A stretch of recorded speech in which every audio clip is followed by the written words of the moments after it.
Hello, homies. That is homies. Welcome to today's video. We have some gameplay of DMZ in the background, and today we're going to be talking about homelessness and being homeless, what it's like. So I've been homeless 5 times in my life, and I just wanted to share my experience with that and my stories going along with that as well. So what's it like?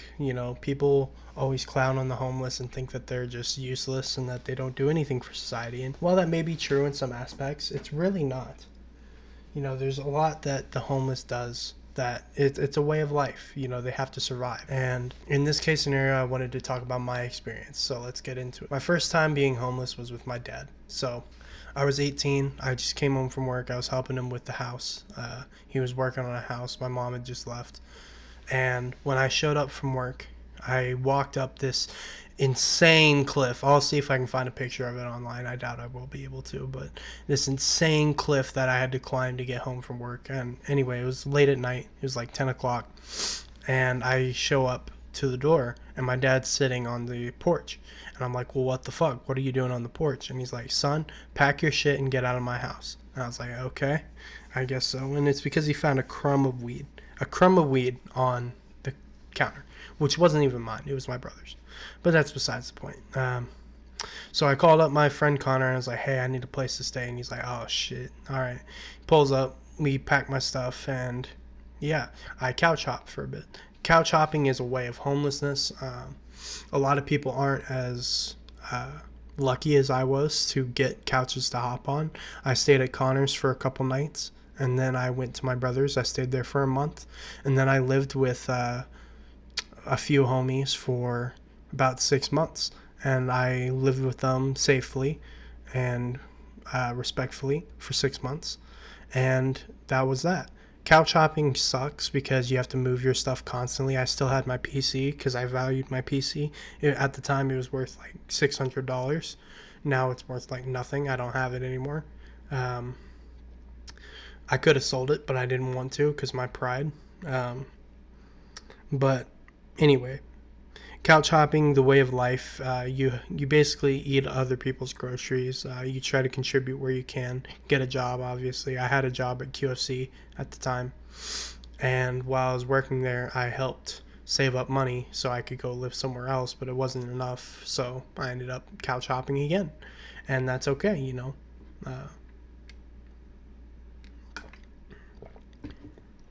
Flash forward to 2022, right?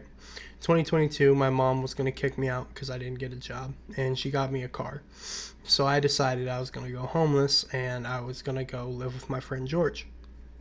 And he was like, ah, shit, this is happening. He gave me $300 to travel to New Mexico so I could live with him.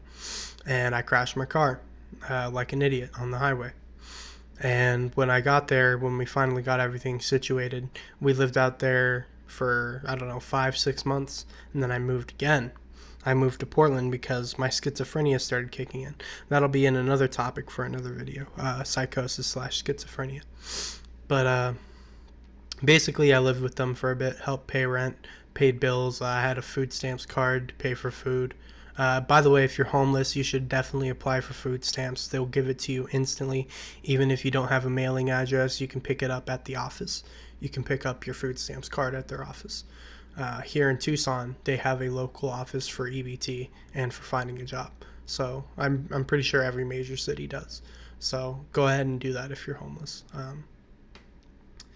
Anyway, after that, I decided to walk my way out of Garden City, Kansas, because that's where we were residing at with George. I walked my way out of Garden City, Kansas, 28 miles, and I hitchhiked my way to Portland. That's another story for another video. I don't want to get into it. That's like a whole ordeal in itself. And hitchhiking, I learned a lot. I learned that people aren't to be trusted. You can't trust anyone. There was this crazy girl who wanted to have sex with me on the bus, which was crazy. I'm not even like that. I'm gay, so I don't even fuck with women like that. So, continuing forward, I make it to Portland. I stay with my homie Cam for a bit, and I already know I'm going schizophrenic at this point. And I don't know what to tell him other than I feel like I'm crazy. And he's like, you're fine, bro. I get a job, work that job for 2 days. It becomes too much because of my schizophrenia. Unchecked schizophrenia is really bad. It can really damage your mental health. And so he kicked me out. And what happened when he kicked me out is I lived on the streets of Portland, Oregon. And let me tell you, it was an experience. I went to all the way throughout downtown. I explored the east sector towards Homeless City, or the Tent City is what they call it. And it was really nice. I slept on the concrete. I had nice chats with a few homeless people. They were really kind. They tried to show me the ways. There was this thing that they did. They would go on the bridge above the highway, and they would have coins, right? And they would take coins and flick them onto the highway. And if it hit a car's windshield, that was $5. If you break the car's windshield, that was $20. Nobody ever broke a car's windshield, but if you hit the windshield, it was $10. You were owed $10 or $5. I can't remember. And that was like a little mini game that they did or a betting game that they did. It's kind of like the equivalent of rolling dice, homeless rolling dice, except you flip coins onto cars.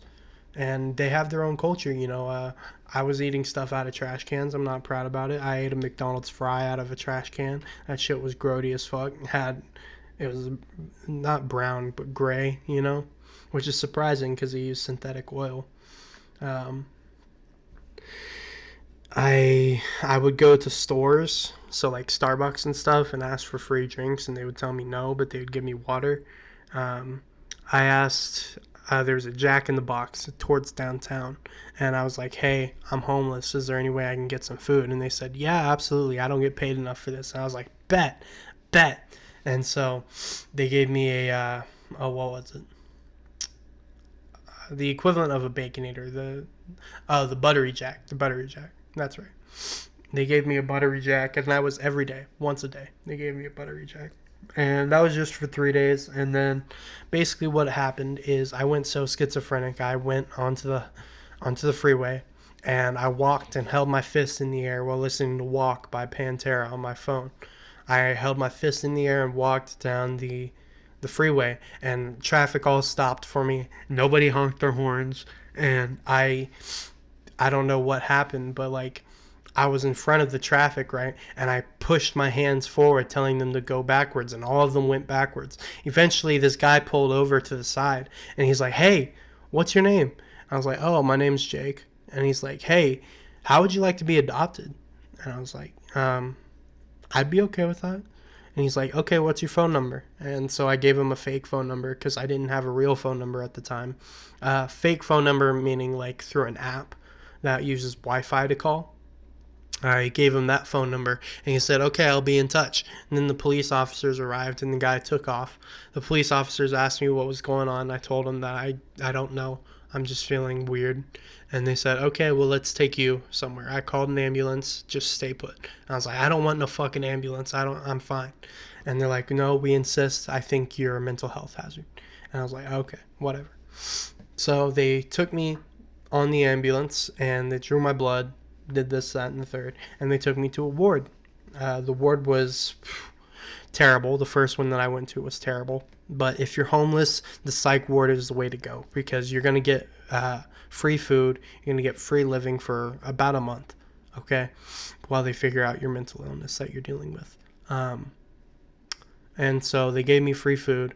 They figured out I have psychosis and / schizophrenia. And so what they did is they put me on leave, and they put me back on the streets.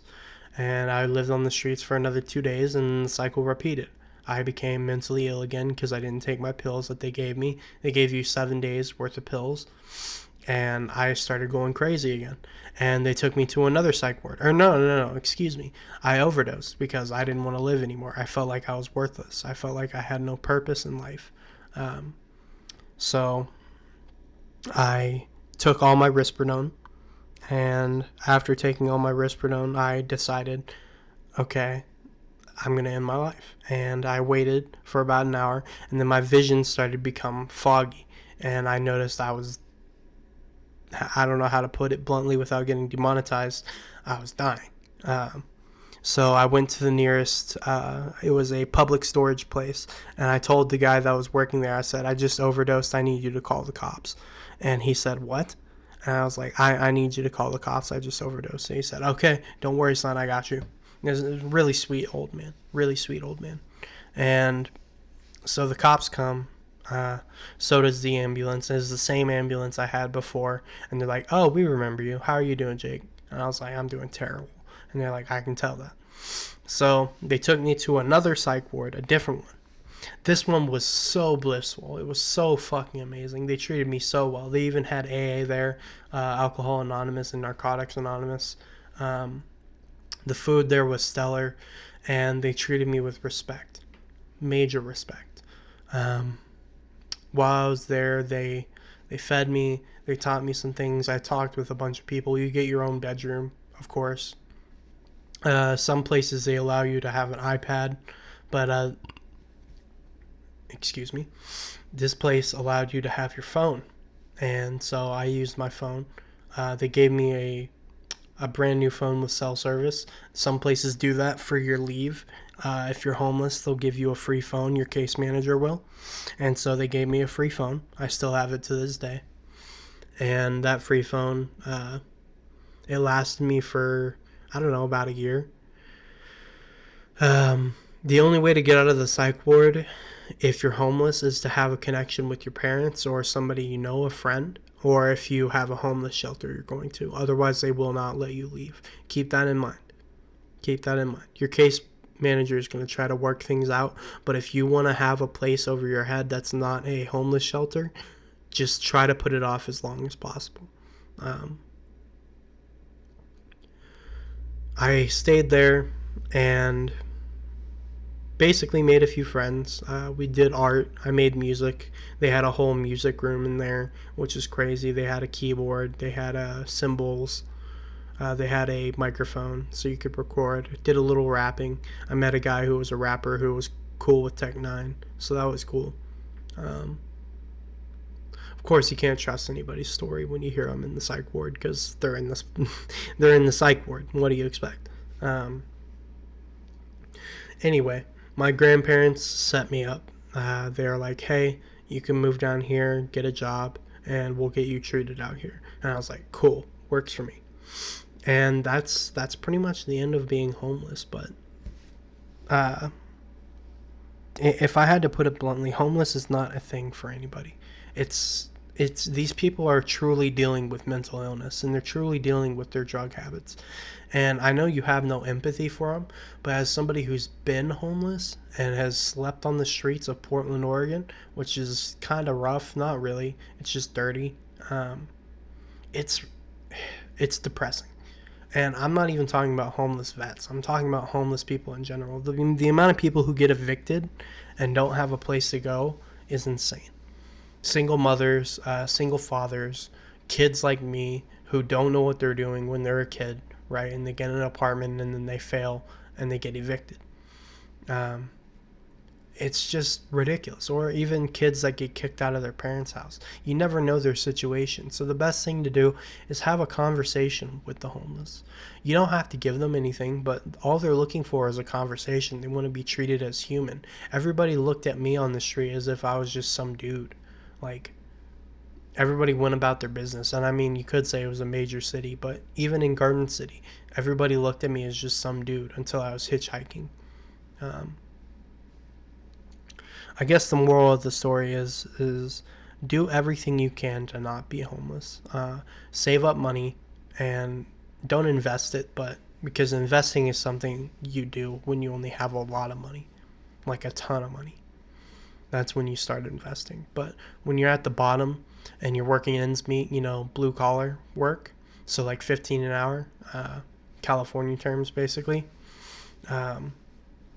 you really need to just save your money and put it into savings and make sure you have your rent covered.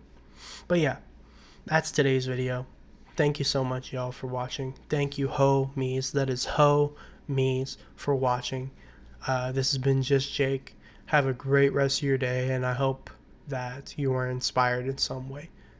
Love yourself.